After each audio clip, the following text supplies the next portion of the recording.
মদিনার বাজার দিয়ে নবীজি যাচ্ছেন, নবীজির একটা ওট পছন্দ হয়েছে। তো নবী ওটের মালিকের কাছে গিয়ে জিজ্ঞেস করলেন, ভাইয়া এই ওটটার দাম কত? ওই দামাদামি হলো, নবী সে দামে কিনতে রাজি হলেন, কিন্তু নবীর কাছে তখন অর্থ ছিল না। তখন নবীজি ওনাকে বললেন, আপনি আমাকে ওটটা দেন, আমি এখনো গিয়ে আপনার সেই প্রাপ্যটা পাঠিয়ে দিচ্ছি। ওটের মালিক ওনাকে ওটটা দিয়ে দিলেন। আশেপাশে যারা ওটের মালিক ছিল সবাই জিজ্ঞেস করতেছে, এই পাগলা, তুমি কি যাকে ওট দিয়েছো তাকে চিনো? বলে যে না। নাম জানো? বলে যে না। পরিচয় জানো? বলে যে না। ঠিকানা জানো? না। তো তুমি যে ওটটা দিয়ে দিলা, উনি যদি ওটার টাকাটা না ফাটায় তখন তো তুমি লসের মধ্যে চলে যাবা। সে ওটের মালিক বলে, এত সুন্দর নুরানি চেহারাওয়ালা কখনো বাটপার হতে পারে না, কখনো চিটার হতে পারে না, কখনো মৃত্যুক হতে পারে না।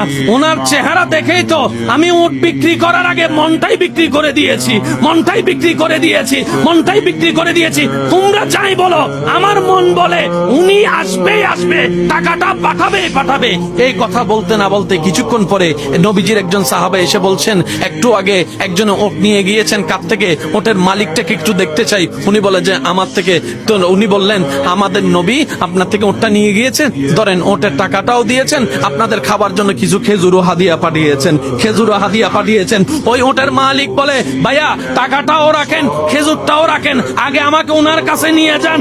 আমি ওট বিক্রি করি নাই, আমার দিলটাই বিক্রি করে দিয়েছি। ওনার চেহারা মোবারক দেখে আমার মনটাই পাল্টাই গিয়েছে, আমি কালিমা পড়ে মুসলমান হয়ে যেতে রাজি আছি। সুবহান। আমাদের কি ভাগ্য সে নবীর উম্মত হতে পেরেছে।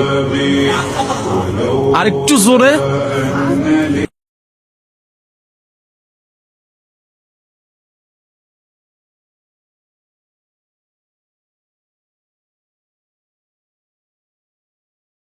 رأيت الله في ذا الكون ربا جميع الكائنات